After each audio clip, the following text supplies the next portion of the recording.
हाँ जी, तो कैसे हैं आप सब लोग। मेहनत कर में आपका फिर से एक बार हार्दिक स्वागत है।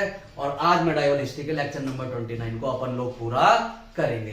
पहले तो ये बताइए, सब बढ़िया अच्छे से पढ़ाई आप कर रहे हैं या नहीं? कमेंट एंड शेयर किया कीजिए, हमारी वीडियोस को लाइक किया कीजिए, और अगर कोई भी परेशानी आया करे तो प्लीज पूछा कीजिए, ठीक है। चलिए, लेक्चर नंबर 29 में आज अपने को पढ़ना है फर्रुखशियर से आगे। कल के लेक्चर में हमने पोस्ट मुगल पीरियड शुरू करना, ये पोस्ट मुगल पीरियड पढ़ना शुरू किया था जी, उत्तर मुगल काल। और उसमें हमने 3 राजाओं को कल पढ़ा। सबसे पहले हमने पढ़ा बहादुर शाह को, जो पहला राजा पढ़ा बहादुर शाह। इसका कार्यकाल 1707 से 1712 5 साल तक रहा, और इसको उपाधि दी गई शाह ए बेखबर। क्यों बोला गया इसको शाह ए बेखबर? क्योंकि इसको इतना भी नहीं पता था कि कितने साम्राज्य का मालिक है। इसके बारे में हमने मोटी मोटी बात पढ़ी कि पूरे मुगल काल में अगर सबसे ज्यादा उम्र में कोई राज्याभिषेक जिसने अपना किया वो बहादुर शाह था। 63 साल की उम्र में राजा बना। इसका बाप था औरंगजेब। अगर ये उससे पहले राजा बनने की कोशिश करता तो औरंगजेब भैया काम खराब कर देता। इसलिए 63 साल का जब ये हो गया तब औरंगजेब की मृत्यु हुई थी, तब जाके ये गद्दी पर बैठा। औरंगजेब का एक बहुत पैठ यार था, जिगरी यार, जयसिंह। तो बहादुर शाह को लगा यार ये तो मेरे पापा के बहुत अच्छे मित्र थे, तो इसने बहुत एक अच्छा काम किया। क्या कि जो जयसिंह था उसको एक उपाधि दी थी, सवाई राजा जयसिंह। सवाई राजा जयसिंह की इसने क्या करी, उसको उपाधि दी, ठीक है जी। कार्यकाल इसका छोटा रहा, कोई बहुत ज्यादा काम इसने नहीं करे। जब 1712 में इसकी डेथ हो गई, तब इसका बेटा गद्दी पर बैठा, जहांदार शाह।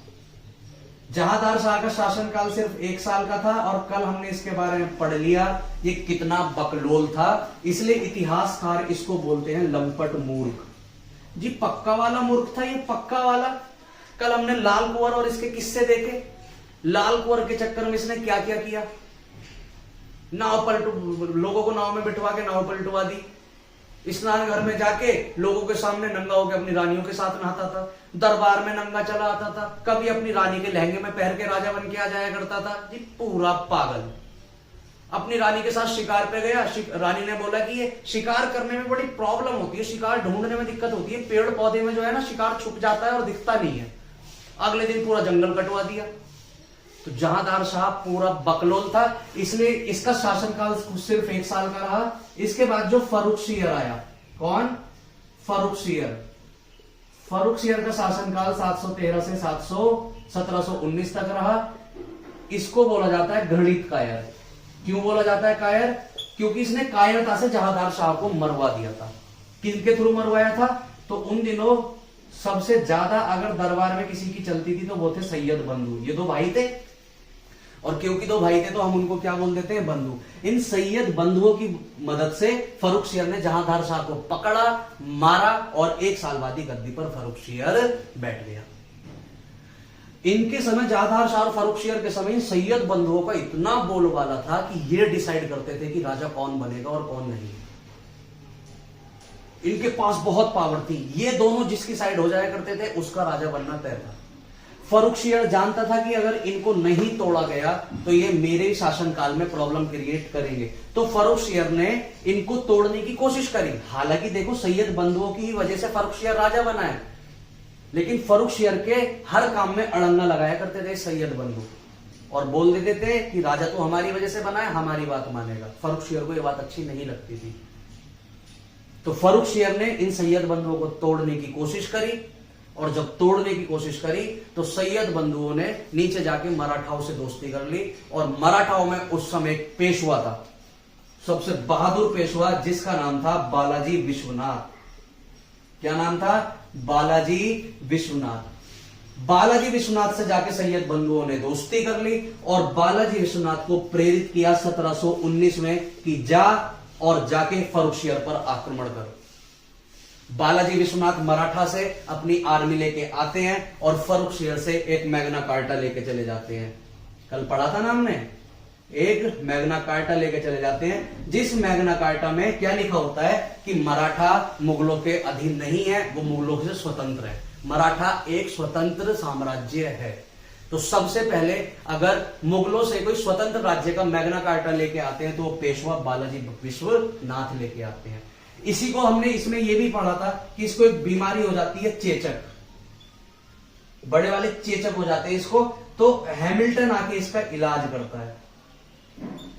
हैमिल्टन आके इसका इलाज करता है और हैमिल्टन के इलाज से फर्रुखशियर ठीक हो जाता है और ठीक होने के बाद हैमिल्टन से बोलता है मांग तुझे क्या मांगना है, तो हैमिल्टन इनसे व्यापार करने की छूट मांगता है। तो फर्रुखशियर अंग्रेजों को छूट कर मतलब व्यापार करने की छूट दे देता है। यहां तक हमने कल अच्छे से समझ लिया था।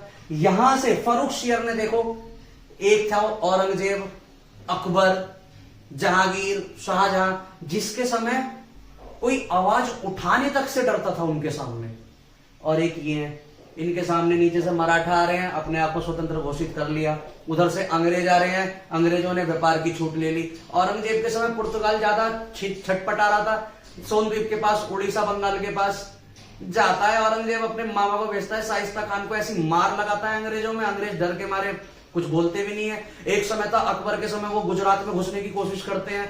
अकबर गुजरात में जाके जब मार रहा होता है ना राजा को, तो अंग्रेज देखते हैं कि भाई ये तो अकबर तो बहुत गंदी मार मार रहा है, अभी अगर भारत में घुस गए तो भाई अभी जो भारत का राजा है वो तो हमें बिखेर देगा। इसलिए उस समय देखो अंग्रेज की इतनी हवा खराब हो रखी थी कि वो मुगल राजा के समय उस समय भारत में एंट्री करने से पहले सोच रहे थे। और एक अभी ये देखो ऐसे ऐसे मुगल राजा आ चुके हैं, समय के साथ समय पलटते हुए कभी देरी नहीं लगती जी। यही अंग्रेज देखो, इनकी वायसराय की कैसी ड्रेस हुआ करती थी, वो लाल टोपी सी, बाजे, आज हमारे बाजे वाले पहन रहे हैं वो ड्रेस जो कभी अंग्रेज के वायसराय पहरा करते थे। तो समय पे अभिमान नहीं करना चाहिए। यही मुगल काल था जिन्होंने जाके आरा काम तक अपनी सीमा बना ली, और अब देखो यही मुगल काल है जो डर के मारे अपना क्या करे जा रहे हैं। और अभी तो असली राजा आ जाने वाला है, मोहम्मद शाह, जिसे अपने को पढ़ना है। वो देखो वो अलग ही फिल्म था भाई। अब हमने कल यहां तक पढ़ लिया था। अच्छा, फर्रुखशियर का शासनकाल 1719 में इसकी मृत्यु हो जाती है, मृत्यु करवा देता है इसकी मोहम्मद शाह, और गद्दी पर बैठ जाता है चौथा मुगल बादशाह पोस्ट उत्तर मुगल काल का। अब आता है मोहम्मद शाह, ठीक है जी, मोहम्मद शाह। इसका शासनकाल 1719 से 1748 तक चलता है, ठीक है। इसको ऑर्केस्ट्रा, लड़कियों का डांस, दारू, संगीत इतना पसंद था कि इतिहासकार ने इसको मोहम्मद शाह ना बोल के रंगीला बादशाह बोला है। क्या बोला है जी? रंगीला बादशाह। अजी इसको रंगीलियत ही पसंद थी, सिर्फ और सिर्फ इसको डांस चाहिए था। सुबह उठते के साथ ही लगाता था 2-4 पैग। राजा के सारे काम गए भाड़ में। वित्त मंत्री बोल रहा है साहब जी हमारा पैसा घट रहा है, शासन कैसे होगा? बोलता था भाड़ में जाओ, तुम संभालो, तुम्हें किस बात का वित्त मंत्री बना रखा है। अपन 2 पैग लेगा और पटियाला पैग लगा के डांस करेगा और लड़के को सामने नचवाएगा, ऐसा राजा। इसलिए तो इतिहासकार इस समय को बोलते हैं कि ये जो काल था ये संगीत और नर्तकों का काल था, डांसरों का काल था। क्योंकि ये जो भी राजा महाराजा आ रहे हैं उनका सारा का सारा ध्यान जा रहा है सिर्फ और सिर्फ डांस पे, संगीत पे, अय्याशियों में, रंगदारी में, इनमें। इसलिए इसका नाम ही क्या रख दिया है? रंगीला बादशाह। अब देखो इसकी बात सुनो। एक दिन ये सुबह सुबह उठते ही दारू पी रहा था बहुत, ठीक है। अब इसने उस दिन रात में भी इतनी दारू पी कि पीते पीते इसने कपड़े उतार दिए। इसको होश ही नहीं है कि पूरा नंगा हो चुका है। अब नंगा ही सो गया भाई, बिना कपड़ों के सो गया। देखो ये मुगल राजा है, बादशाह है, मुगल बादशाह भारत के। अब सुबह उठा, सुबह उठते के साथ ही इसकी उतरी नहीं। इसने बोला यार उतर है नहीं रही और दरबार में जाना है, ऐसे तो मजा आएगा नहीं। उठते के साथ ही और 2 पैग मार दिए। अब इसने अभी वस्त्र नहीं पहन रखे हैं, कपड़े नहीं पहन रखे हैं, बिल्कुल बिना कपड़ों के है, और पी रहा है बैठ के आराम से। सुबह को बाहर सारा का सारा दरबार लग गया है। सारे दरबार में सारे मंत्री, सारे अधिकारी, सारी जनता इंतजार कर रही है कि हमारे राजा आएंगे। बहुत देर हो जाती है, राजा आते ही नहीं। तो एक गेट कीपर होता है, गेट कीपर जाता है। गेट कीपर जैसे ही गेट खोल के देखता है रंगीला बादशाह को, गेट कीपर के होश उड़ जाते हैं कि यार अपना राजा तो यार बिना कपड़ों के बैठा है, लेकिन भाई वो बादशाह और तू गेट कीपर, तू बोलेगा भी क्या? तो बेचारा वो गेट कीपर जाता है मोहम्मद रंगीला के पास और बोलता है साहब सब बाहर इंतजार कर रहे हैं आपका, दरबार लग चुका है पूरा। अधिकारी सारे आके बैठ गए हैं, सारे मनसबदार आके बैठ गए हैं, सारे मंत्री आके बैठ गए हैं, आपका सिंहासन खाली है, प्लीज आप चलिए। तो रंगीला कहता है हाँ जी चलो, क्या दिक्कत है। अब कपड़े हैं नहीं, अब गेट कीपर बोले तो कैसे बोले उसको, भाई वो बादशाह, और वो इतना नशे में धुत, इतना नशे में धुत आके बैठ जाता है गद्दी पे। अब जैसे ही वो गद्दी पे आके बैठता है, सारी जनता के, दरबारियों के, सारे अधिकारियों के, मंत्रियों के होश उड़ जाते हैं कि यार क्या बादशाह है अपना। अब जो पब्लिक होती है वो आपस में ऐसी कोनी मार मार के और हाथ मुंह पे हाथ रख रख के हंस रही होती है। अब मोहम्मद शाह इतना नशे में चूर रहता है कि उसको पहले तो समझ नहीं आता कि पब्लिक हंस क्यों रही है। और भाई अगर उसे समझ भी आए तो किसकी इतनी मजाल की बादशाह के सामने कह दे कि सर आप ऐसे आ गए हैं, वो तो 2 मिनट में सर कलम करवा देगा। नशे में भाई कुछ भी ऑर्डर पास कर देगा, कुछ पता थोड़ी नहीं है। और राजतंत्र था, डिक्टेटरशिप थी उस समय, तो आप आवाज भी नहीं उठा सकते। अब जब बहुत देर हो गई, जनता आपस में गपशप करे जा रही है, तो मोहम्मद रंगीला ने पूछा कि भाई बात क्या है। तो एक बेचारा बड़ी हिम्मत करके खड़ा होता है कि सर बाकी सब तो ठीक है, लेकिन आप एक बार नीचे तो देखिए। भाई मोहम्मद रंगीला देखता है ऐसे, कहता है यार मामला खराब हो गया। तो जाके उसको भाई तुम नशे में कितने हो, लेकिन बेइज्जती तो फील होती है, इवन नशे में तो और ज्यादा चीजें दिल को बुरी लग जाती हैं। अब उसको लगता है यार मैं तो इतना नशे में था कि मैं नंगैया के दरबार में बैठ गया। अब अगर मैं जनता को, अपने दरबारियों को ये रियलाइज करवाऊंगा कि यार मुझसे गलती हो गई है, मैं गलती से नंगा आ गया हूं, तो सब मेरा मजाक उड़ाएंगे। वो क्या करता है, अच्छा आज मैं बिना कपड़ों के आ गया हूं। तो सबने बोला हाँ जी बिना कपड़ों के आ गए। तो बोलता है आज दिन क्या है जी, आज शनिवार है, शनिवार से ये ड्रेस कोड लागू होगा। शनिवार को कोई भी बंदा दरबार में कपड़े पहन के नहीं आएगा। चलो भाई सारे खड़े हो और कपड़े उतारो। सारा उस दिन मुगल दरबार बिना कपड़ों के बैठा था। ऐसे मुगल बादशाह थे। इमेजिन कीजिए अगर अंग्रेज ना आए होते, इनको ना सुधारा होता, तो आज भारत कहां होता। इन मायनों में अंग्रेजों का हमें बहुत शुक्रिया अदा करना चाहिए कि भारत आए, उन्होंने राजतंत्र, डिक्टेटरशिप को खत्म किया और एक तरीके से वो हमें डेमोक्रेसी देके गए। वरना तो आज इन्हीं के 10-12 पूर्वज वंशज हमारे आ रहे होते और आज आप और हम ऐसे ही घूम रहे होते। सब कुछ नहीं पता होता भाई, बेलखड़े हैं बिल्कुल, इनकी औलाद भी बेलखड़ी होती। पढ़ाई वढ़ाई शिक्षा तो बाहर में जाए भाई इनके लिए। ऐसे ऐसे राजा, समझे। जब इतना नेतृत्वहीन बादशाह हो जाएगा तो उसको हराना बड़ा आसान है, उसको तोड़ना बड़ा आसान है, उससे जंग करना बड़ा आसान है। ठीक है, ये बात नीचे मराठाओं को पता चलती है कि इन दोनों जो मुगले बादशाह बैठा है उसको रंगीला बादशाह कहा जाता है, और वो सिर्फ और सिर्फ ऑर्केस्ट्रा में, उधर से हमला हो रहा है, इधर से कोई हमला कर रहा है, कोई नहीं भाई, सामने नाच गाना चलना चाहिए, हाथ में जाम होना चाहिए, कोई आक्रमण कर रहा है करते रहो। इस चीज का फायदा उठाता है 1737 में, 1737 में बाजीराव। जिस बाजीराव की आपने मूवी देखी है ना, बाजीराव मस्तानी, ये फिल्म तो मैं बाजीराव मस्तानी मूवी देखता हूं तो मैं बड़ा अफसोस करता हूं कि इतने महान योद्धा को हमने मूवी में एक आशिक बना के छोड़ दिया। बाजीराव अपने समय का इतना अटूट योद्धा था जिसने अपने समय के सारे की सारी शक्तियों को झुकने पे मजबूर कर दिया, जिसने सच में एक सपना देखा कि मराठाओं का पताका कटक से लेके अटक तक लहराएगा, उड़ीसा से लेके अफगानिस्तान तक। अपने जीवन में इसने जितने भी युद्ध करे सारे युद्ध ये जीता, और मूवी में इसको मस्तानी के पीछे पागल दिखा दिया है। और भैया देखिए भारत में तो जनता ही ऐसी है, ऑडियंस ही ऐसी है, उसको चाहिए मसाला, लव स्टोरी। अगर उसको हिस्टोरिक इवेंट पे, रियल हिस्टोरिक इवेंट पे आप मूवी दिखाओगे तो मूवी देखने को तैयार नहीं होगा। बाजीराव की छवि बहुत बेकार ढंग से दिखाई गई है मूवी में।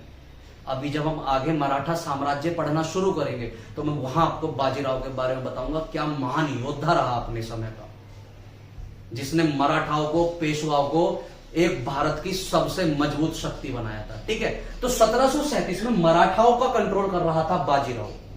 बाजीराव को यह चीज पता चलती है कि इस समय जो मुगल बादशाह दिल्ली में बैठा है वो बिल्कुल बकलोल है जी, बिल्कुल पक्का वाला। तो बाजीराव को लगा क्यों ना जाके इस पे आक्रमण किया जाए। और इसे अपने साथ तो एक ही प्रॉब्लम है शोर की, किसी भी टाइम वीडियो बना लो शोर तो आता ही है। चलो कोई नहीं, हम पढ़ते हैं। तो बाजीराव को लगा कि जब अभी मुगले सल्तनत में इतना कमजोर बादशाह बैठा है तो क्यों ना जाके उस पर आक्रमण किया जाए।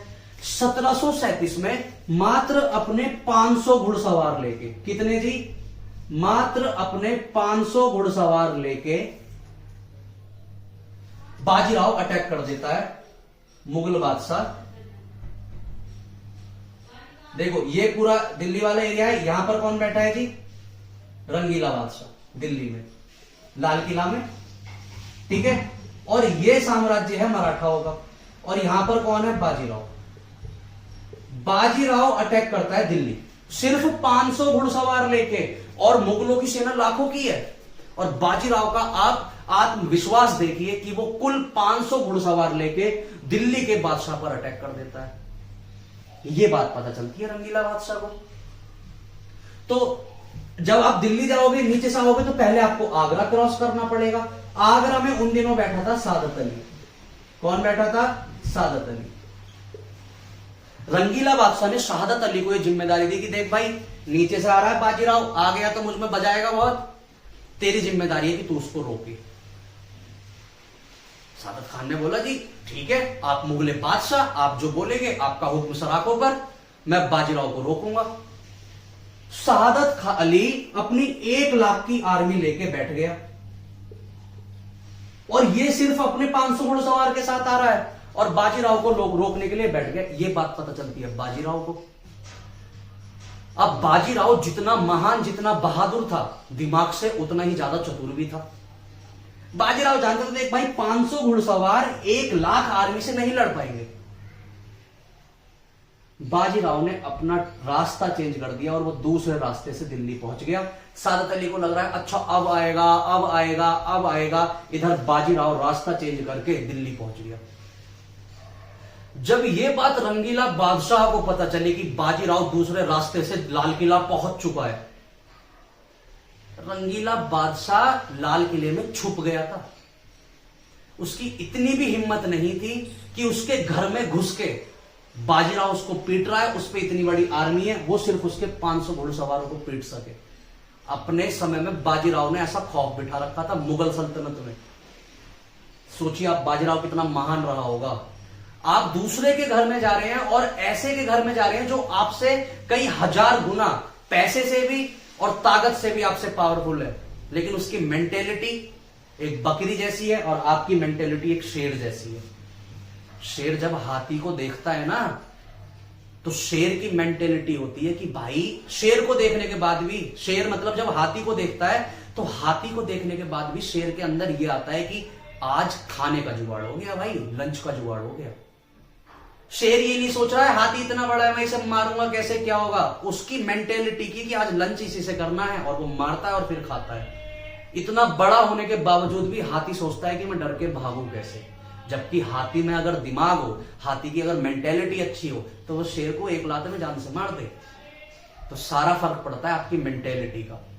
यहां बाजीराव की सोच इतनी सकारात्मक थी कि वो गया और जाके उसने अटूट संपत्ति लूटी। इतनी संपत्ति लूटी, इतनी संपत्ति लूटी विकट। उधर से मोखले में से झांक रहा है मोहम्मद शाह। अबे गया भी नहीं गया बाजीराव, छुप गया था लाल किले में कहीं, और वहां से देख रहा है बाजीराव गया ही नहीं गया। जब बाजीराव जा रहा था तो उसके पास गिड़गिड़ाता हुआ आया, साहब जी, साहब जी। बाजीराव ने बोला हाँ, कि यार आप इतना पैसा लूट के लेके जा रहे हो, मेरा लूट के लेके जा रहे हो, देखो मैं कुछ कर भी नहीं सकता, कुछ बोलूंगा तो आप चाटे लगाओगे मुझ में। तो बाजीराव ने बोला हाँ, कि आप देखो इतनी धन संपत्ति लूट के लेके जा रहे हो, प्लीज मेरी एक थोड़ी सी मदद कर दो। तो बाजीराव ने पूछा बता क्या, कि देखो आप मुझसे इतनी संपत्ति लूट के ले गए, मुझे कोई प्रॉब्लम नहीं है। कल को अगर दिल्ली पर कोई विदेशी आक्रमण हो तो प्लीज आप मेरी साइड से लड़ने आ जाना, बस। भाई मोहम्मद रंगीला क्यों नहीं चाहेगा कि उसके पास एक ऐसा सेनापति हो जिससे सबकी हवा खराब होती हो। और उन दिनों मुगल सल्तनत को इतना खतरा था कि उसको बाजीराव जैसे एक सेनापति के साथ गठबंधन बनाना चाहिए था। तो मोहम्मद रंगीला ने यहां दिमाग लगाया, बाजीराव ने बोला चल ठीक है, टेंशन मत ले, अगर कोई भी विदेशी आक्रमण तुझ पे होगा तो मैं तुझे बचाने आऊंगा। तो इनमें संधि हो गई कि भैया कोई भी विदेशी आक्रमण होगा तो बाजीराव मोहम्मद शाह रंगीला की तरफ से लड़ने आएगा और रंगीला बादशाह को बचाएगा। देख रहे हो, ऐसे भीख मांग रहे हैं दूसरों से। एक था औरंगजेब, अकबर, कोई उनके सामने आवाज करके देखता, और ये भीख मांग रहे हैं दूसरों से। मुगल बहुत बुरे तरीके से बर्बाद हुआ है, और असली तो अब आप देखो।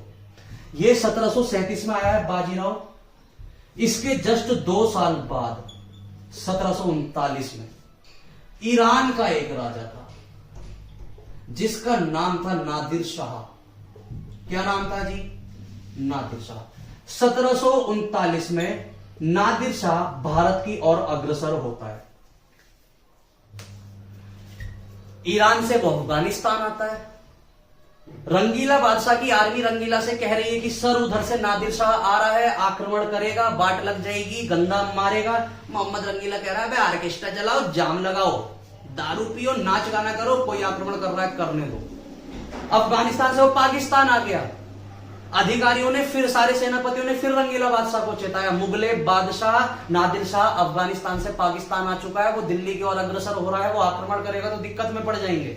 उसने बोला कोई नहीं, अभी दूर है वो हमसे। वो अपने वाले पाकिस्तान में घुस गया, पाकिस्तान कह रहा हूं, अपने वाले पंजाब में घुस गया। पंजाब से जब उसने पार करके जब वो हरियाणा आ गया, तब मोहम्मद रंगीला अपनी आर्मी लेके गया, और हरियाणा में एक जगह पड़ती है करनाल। किस नाम की जी? करनाल। करनाल में 1 लाख आर्मी के साथ मोहम्मद रंगीला नादिर शाह से लड़ा।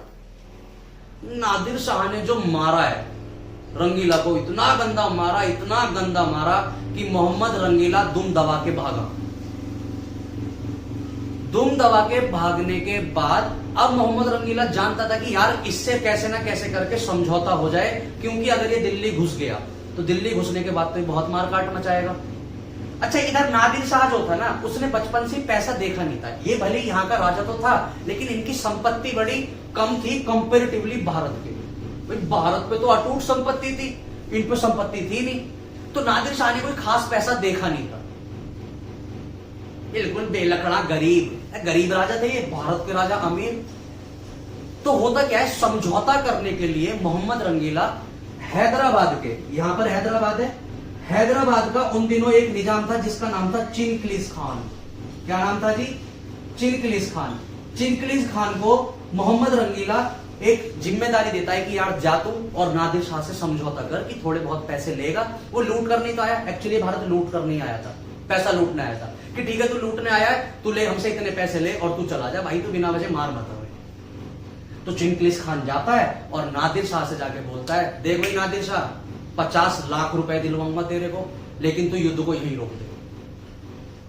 नादिर शाह कहता है 50 लाख, क्योंकि नादिर शाह मैंने बताया गरीब राजा, उसके लिए 50 लाख बहुत बड़ी धनराशि थी। आज से 400-500 साल पहले की बात हो रही है ये। उस समय 50 लाख तो बहुत बड़ी रकम हुआ करती थी। तो नादिर शाह बोलता है ठीक है, तू मेरे को 50 लाख रुपए दिलवा चिनक्लिस खान दिल्ली से, और मैं वापस लौट जाऊंगा। ये बात पता चलती है सादत अली को कि भाई रंगीला बादशाह और नादिर शाह में समझौता किसने करवा दिया है? चिनक्लिस खान ने। सादत अली दिमाग लगाता है, उसको पता चला कि देख भाई इन दोनों में लड़ाई हो रही थी, समझौता किसने करवाया? चिनक्लिस खान ने। रंगीला बादशाह आने वाले टाइम में चिनक्लिस खान का करीबी हो जाता, इसको प्रधानमंत्री बना देता, सारी पावर चली जाती चिनक्लिस खान के पास, सादत अली को कुछ भी नहीं मिलता। तो पावर, क्योंकि आप बताइए ना, आपका किससे युद्ध हो रहा है और कोई आपकी आके मदद कर दे, तो आप हमेशा उसके लिए आभार व्यक्त करेंगे ना। आप भी हमेशा बोलेंगे कि यार तूने फटी में मेरे टांग अड़ाई थी, बहुत अच्छा था, तूने मेरा साथ दिया था, तो मैं तेरा कर्जा कभी नहीं भूलूंगा। तो हो सकता था कि रंगीला बादशाह आने वाले समय में चिनक्लिस खान को कोई बड़ी पावर दे देता। तो सादत अली जाता है नादिर शाह के पास कि अबे नादिर शाह यार, तू 50 लाख रुपए में मान गया। नादिर शाह कह रहा है यार 50 लाख में माना हूं मैं। उन्होंने बोला 50 लाख, दिल्ली चल 20 करोड़ दिलाऊंगा। नादिर शाह कहता है 20 करोड़। सादत खान ने बोला हाँ मैं दिलाऊंगा तेरे को। नादिर शाह इससे सारा एग्रीमेंट तोड़ता है और दिल्ली की ओर चला जाता है। किसके साथ? सादत अली के साथ। अब सादत अली के पास नादिर शाह आता है। सादत अली बेचारा कोशिश करता है कहीं से 20 करोड़ करने की। उसने बोल तो दिया कि दिल्ली चल मैं तेरे को 20 करोड़ दिलवाऊंगा, लेकिन उस पर 20 करोड़ होते हैं नहीं। अब वो जानता है कि अगर मैंने अभी नादिर शाह को 20 करोड़ रुपए नहीं दिए तो भाई ये तो गंदा मारेगा, और उस पर 20 करोड़ रुपए हो नहीं पाते। डर के मारे आत्महत्या कर लेता है। लेकिन यहां से नादिर शाह को आइडिया लग जाता है, उसके अंदर एक लालच आ जाता है कि अगर सादत अली बोल रहा है कि दिल्ली में 20 करोड़ रुपए हैं तो इसका मतलब होंगे। इसलिए अब वो सीधा आ जाता है दिल्ली आता है और लाल किले पर कब्जा कर लेता है। रंगीला बादशाह एक बार फिर अपनी दुम बचा के भाग जाता है। लाल किले से अरबों की प्रॉपर्टी लूटता है ये, और लाल किले में आके अपने आप को बादशाह घोषित कर देता है नादिर शाह। रंगीला बादशाह भाग जाता है। एक एक लाल किले की नीचे से फर्श की ईंट निकलवा के देखा जाता है कि कहां पैसा छुपा रखा है इन्होंने। लाल किला में तोड़ तबाही कर दी जाती है, अरबों रुपया लूटता है और अपने आप को भारत का स्वतंत्र बादशाह घोषित करने के बाद नादिर शाह आराम से लाल किला में रहने लगता है। अब एक दिन क्या होता है, गलती से यह अफवाह फैल जाती है कि मोहम्मद रंगीला ने नादिर शाह को मार दिया है। पता नहीं कैसे फैल जाती है। जैसे ही अफवाह फैलती है कि मोहम्मद रंगीला ने लाल किला में नादिर शाह को मार दिया है, जो आम जनता होती है उसके अंदर एक जोश आ जाता है कि यह हमारे राजा ने नादिर शाह को मार दिया, अब जो नादिर शाह की सेना ने लाल किला को घेर रखा है उसको हम मारेंगे। और भारत की, दिल्ली की सारी जनता जाके नादिर शाह के 4-5 सेनापतियों को पकड़ती है और मार देती है कि तेरे राजा को तो हमारे राजा ने मार दिया, तुम्हें हम मारेंगे। एक्चुअली में नादिर शाह को मारा ही नहीं था। नादिर शाह को यह बात पता चलती है कि दिल्ली की आवाम मेरे सेनापतियों को मार रही है, मेरी आर्मी को मार रही है। लाल किले के जस्ट सामने जामा मस्जिद है, वो जामा मस्जिद पे जाता है, ऊपर खड़ा होता है और अपने मियान में से तलवार निकालता है नादिर शाह, और अपने सारी आर्मी को एक ऑर्डर देता है कि जब तक मेरी ये तलवार दोबारा इस मियान में ना डल जाए तब तक दिल्ली में कत्ले आम मचाओ, लूटपाट करो, महिलाओं को मारो, बच्चों को मारो, बूढ़ों को मारो, सोना चांदी लूटो, धन दौलत लूटो। 40,000 लोगों को सरे खड़े कर करके काटा गया नादिर शाह के काल में। ऐसा नरसंहार किया था नादिर शाह ने।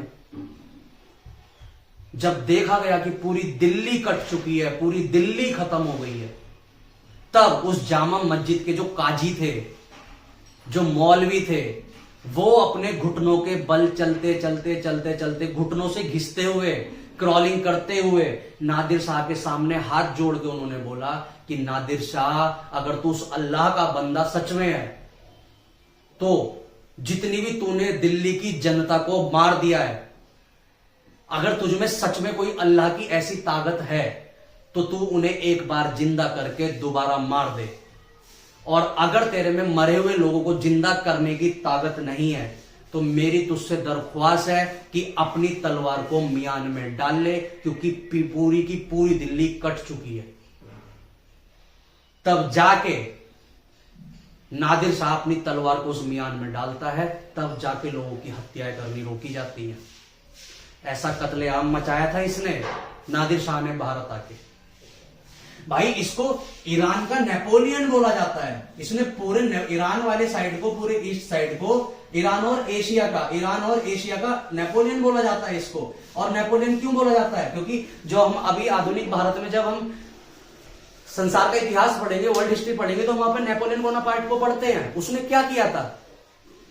उसने पूरे अपने एरिया को बांध के एक समस्त राष्ट्र की स्थापना करी थी। ऐसे ही पूरे एशिया, और उन दिनों अगर ईरान पर किसी का बोलबाला था वो नेपोलियन था, ये नादिर शाह था। इतनी लूटपाट करी थी इसने मोहम्मद रंगीला के समय। रंगीला सिर्फ सारी चीजें खड़े होकर देख रहा था। अच्छा, उसने अपार धन दौलत लूट ली, इतनी धन दौलत लूट ली कि नादिर शाह अब खुशी के मारे बेकार हो चुका था।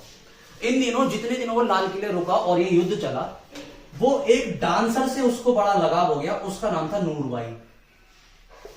नूरबाई एक डांसर थी जो नादिर शाह के सामने परफॉर्मेंस पेश किया करती थी। अब नादिर शाह नूरबाई से अटैच हो गया और डेली जाके नूरबाई को बोलता था, नूरबाई देख, आज मैंने दिल्ली से इतना पैसा लूटा, आज मेरी आर्मी ने लाल किला से इतना पैसा लूटा, आज हमने दिल्ली के एरिया में महिलाओं से इतना घर में जाके पैसे लूटे। नूरबाई कहती है, क्या तू बेलखड़ों वाली बात करता रहता है कि इतना पैसा लूटा, इतना पैसा लूटा? ये तो पैसा लूटा है तूने।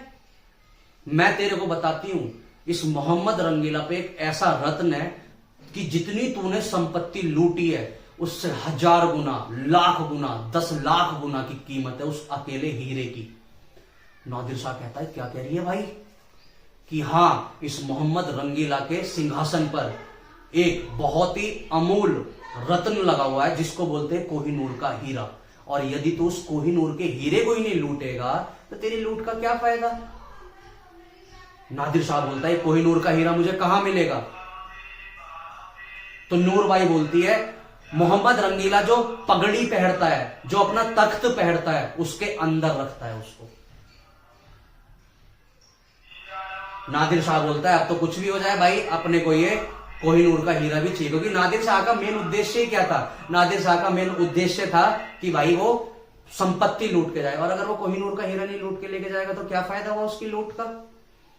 अब फाइनली जब वो सारा पैसा वगैरह लूट लेता है, तब वो आगे बोलता है, चलो भाई लड़ाई वड़ाई बंद करो, बहुत सा काम हो गया, लड़ाई सारी बंद, और चुपचाप अब हम वापस जा रहे हैं। मोहम्मद रंगीला को खुशी होती है कि चल भाई ठीक है, सब कुछ लूट गया, कम से कम मेरा कोहिनूर का हीरा तो बच गया। अब नादिर शाह जाता है मोहम्मद रंगीला के पास, रंगीला से कहता है, रंगीला भाई थैंक यू, तूने इतनी लूट करवा दी हमसे, चल अब मैं चलता हूं, और आज से तू मेरा भाई है। देख रहे हो, फिल्म बना दी और फिर कह रहा है भाई है। अब इधर एक परंपरा चलती थी कि अगर कोई भी राजा अपना किसी को भाई बोल दे तो जाते टाइम वो अपनी पगड़ी चेंज किया करते थे।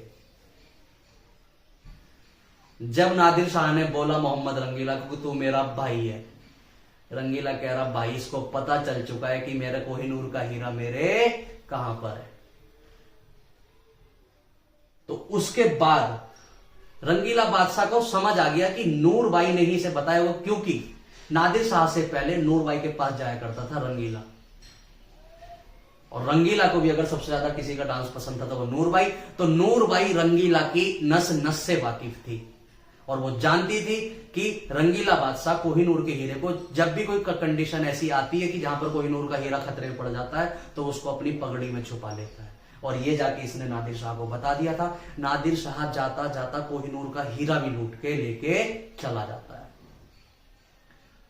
ये नादिर शाह से चला जाता है अहमद शाह अब्दाली पे, अहमद शाह अब्दाली से आ जाता है वो फिर पंजाब में आ जाता है वो रणजीत सिंह पे, रणजीत सिंह के बेटे वो फिर दिलेर सिंह वगैरह पे आता है, और वहां से चार्ल्स नेपियर लेके उसको चार्ल्स नेपियर जो होता है वो अंग्रेजों का सेनापति होता है, वो पंजाबियों से लूट के उसको ले जाते हैं इंग्लैंड, और आज भी क्या कहां रखा है वो? इंग्लैंड में। लेकिन अभी तो अपना भाई है वहां पे ऋषि सुनक, हो सकता है भाई चुपी चुप सरका दे भारत में।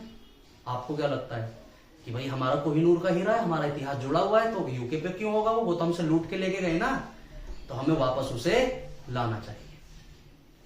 तो ये था मोहम्मद रंगीला बादशाह, जिसके समय मुगल कहने को मुगल रह गए थे, लेकिन अब इनका कोई वर्चस्व नहीं बचा था। सिर्फ अब ये कहने को मुगल साम्राज्य था, इनके पास पावर, इनकी बेलखड़ी इतने थे, ये इतने बेलखण थे, कुछ इनके बस की था नहीं। कोई अटैक करता था तो डर के भाग जाया करते थे और चुपचाप अपना जीवन व्यतीत कर रहे थे। इसके समय साम्राज्य का विस्तार बड़ी तेजी से हुआ। ये तो युद्ध हुए जो मैंने आपको इतने अच्छे से समझाए, साथ में और इसके समय सबसे ज्यादा तेज गति से मुगल साम्राज्य टूटा। इसके समय मुगल साम्राज्य क्या हो गया जी? टूट गया। देखो कैसे कैसे।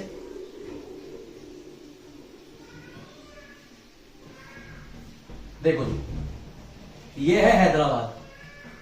हैदराबाद को निजाम उल मुल्क ने अलग कर लिया। पहले हैदराबाद पर कंट्रोल हुआ करता था मुगलों का। दिल्ली में कौन बैठा है? रंगीला बादशाह। रंगीला बादशाह के समय निजामों ने हैदराबाद मुगलों से अलग कर लिया। इधर मराठे इनसे अलग हो चुके थे, मराठे स्वतंत्र हो चुके थे, तो ये एरिया भी इनके हाथ से चला गया।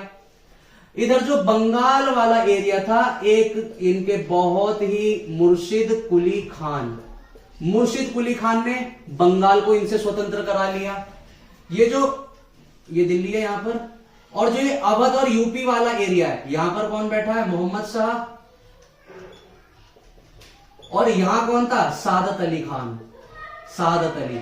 ये अवध अलग करा लिया। तो मोहम्मद शाह के समय मुगलों से क्या टूट टूट के अलग हो गया? अवध, बंगाल और हैदराबाद। ये तीन बड़ी बड़ी रियासतें मोहम्मद शाह रंगीला के समय मुगलों से टूट के अलग हो गई, और मराठा तो फर्रुखशियर से ही जाके स्वतंत्रता का मैग्ना कार्टा लेके आ गए थे। देखिए मुगलों का विघटन होना शुरू हो गया था।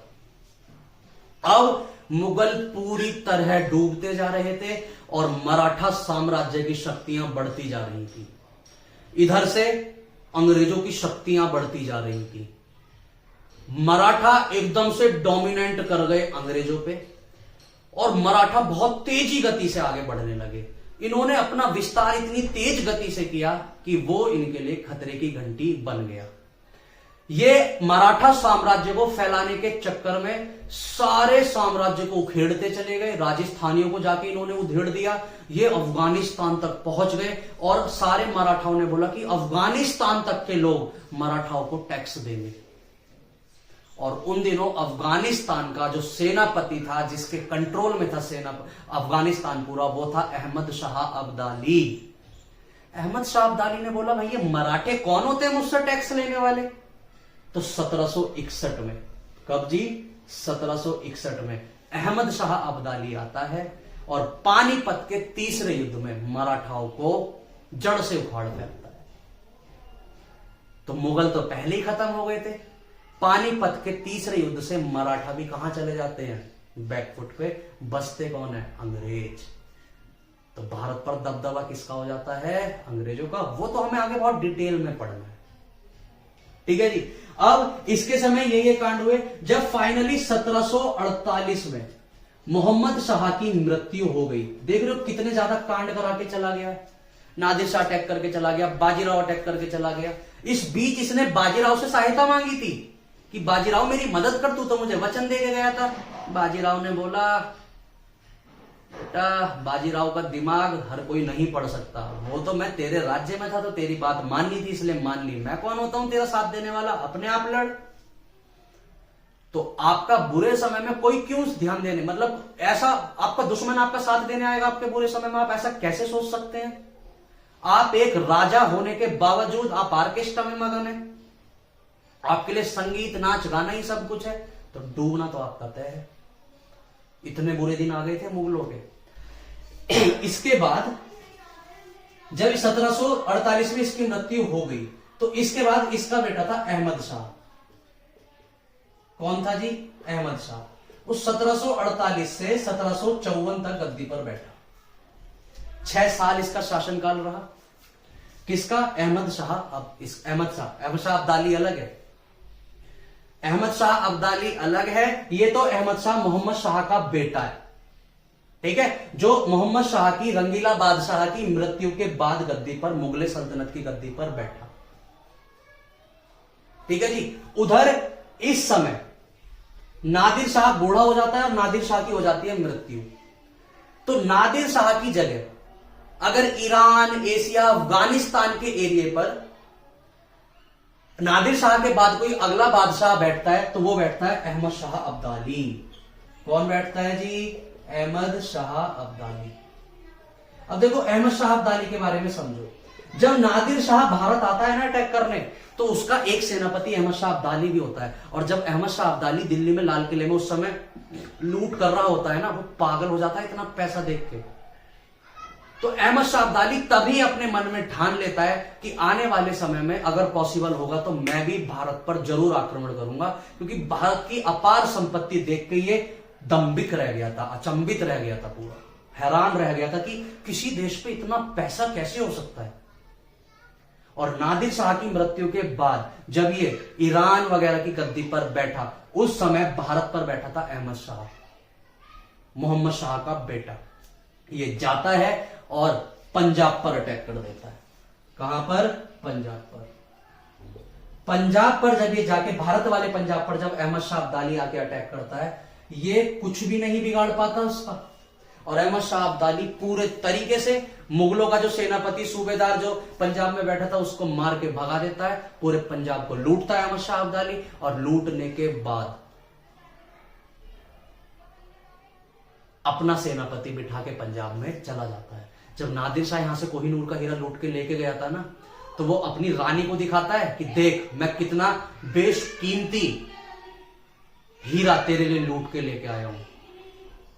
तो नादिर शाह उससे बोलता है कि मेरी प्रिय पटरानी, मुझे एक बार यह बताने की कोशिश कर कि इसका मूल्य कितना होगा।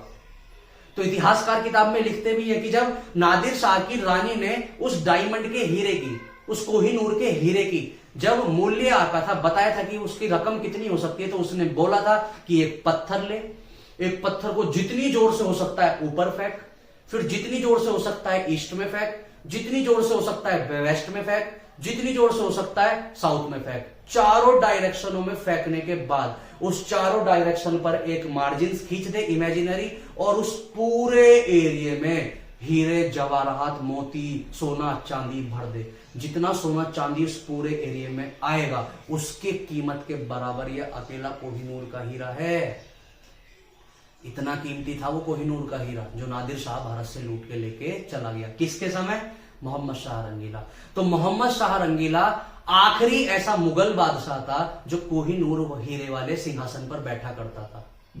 और इस सिंहासन में हीरा लगवाया किसने था? तो शाहजहां, क्योंकि लाल किला उसी ने बनवाया था। तो मयूर सिंहासन में सबसे पहले बैठने वाला राजा कौन था? तो शाहजहां। और सबसे आखिरी बैठने वाला राजा था तो मोहम्मद शाह रंगीला, रंगीला बादशाह। आजकल के लड़कों को भी रंगीलियत बड़ी पसंद आती है। करियर सब छोड़ के जीवन में कुछ अच्छा करने की बजाय लगे हुए उल्टे सीधे कामों में, और फिर रोते हैं कि यार जीवन में कुछ अच्छा नहीं हो रहा है। तो मेरी आपसे यही राय है कि सिर्फ आप अच्छे से पढ़िए। शिक्षा वो शेरनी का दूध है कि जो इसे पिएगा वो दहाड़ेगा। ठीक है, चलिए। अहमद शाह अब्दाली, ध्यान रखना, अहमद शाह के समय अटैक करता है और पंजाब को लूट के लेके चला जाता है। जब पंजाब को लूट के लेके चला जाता है ना, तो अहमद शाह के समय मुगलों पे पैसों का इतना टोटका पड़ जाता है, पैसों की इतनी शॉर्टेज पड़ जाती है कि अहमद शाह पे इतने भी पैसे नहीं बचते कि वो अपने आर्मी का, अपने अधिकारियों का, अपने मंत्रियों का भी मंथली वेतन दे सके। 8-8, 12-12 महीने हो जाते हैं, अहमद शाह अपने अधिकारियों को सैलरी तक नहीं दे पाता। तो इससे सारे अधिकारी गुस्सा हो जाते हैं कि भाई तू पैसे नहीं देगा तो हम काम कैसे करेंगे फिर, क्योंकि हर इंसान पैसे के लिए काम करता है। इसने बोल दिया भाई अपने पे पैसा है ही नहीं, कहां से दे, सब लूट के लेके चले गए। तो अधिकारी ने बोला जब पैसे लूट के लेके चले गए तो तू क्या कर रहा है? इसको सब मिलके पकड़ते हैं। पकड़ने के बाद जो इसका वजीर होता है इसको पकड़ता है, प्रधानमंत्री पकड़ता है, इसकी आंख फोड़ता है, और आंख फोड़ने के बाद इसे जेल में डाल देता है। कहां डाल देता है जी? जेल में। पक्का मक्कार था ये भी। शासन पे 48 से 54 तक गद्दी पर बैठा 6 साल, कभी इसने राजा वाले एक भी निर्णय नहीं लिए। वही नन्नू पुन्नू वाली काम करता रहता था। महलों में बैठा है, सोए रहा है तो सो ही जा रहा है, दारू पी रहा है तो पी जा रहा है, लड़की के साथ अय्याशी कर रहा है तो कर ही जा रहा है। ये काम बादशाहों के नहीं होते। बाबर अपनी किताब में क्लियरली लिख के गया था, एक अच्छे बादशाह को भोग विलासा से, एकांतवास से और रंगीलेपन से दूर होना चाहिए। ये तो दूसरे सब वही काम कर रहे हैं। तो इसके समय में इसको अंधा करके इसी के वजीर ने, इसी के प्रधानमंत्री ने इसको जेल में डाल दिया था। क्यों डाल दिया था? क्योंकि ये अपने अधिकारियों की, अपने प्रधानमंत्रियों के, अपने सेनापतियों की सैलरी नहीं दे पा रहा था। इस समय मुगलों का यह हाल हो चुका था कि मुगलों को अपने हरम की कीमती कीमती चीजें बेच बेच के अपना परिवार चलाना पड़ रहा था। इतने पैसों की शॉर्टेज आ गई थी इन पे अब। और जब इसको मार दिया, अंधा करके जेल में डाल दिया, तो उसी प्रधानमंत्री ने, उस प्रधानमंत्री का नाम था फिरोज। प्रधानमंत्री का क्या नाम था? फिरोज।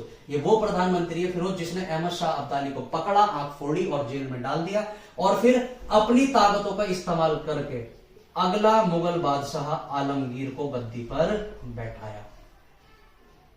किसको गद्दी पर बैठाया जी? आलमगीर को। तो आलमगीर, अब देखो आलमगीर के बाद शाह आलम आएगा, शाह आलम के बाद अकबर द्वितीय, और उसके बाद बहादुर शाह जफर, और उसके बाद मुगल बादशाह सारे खत्म। छोटे छोटे बच्चे हैं।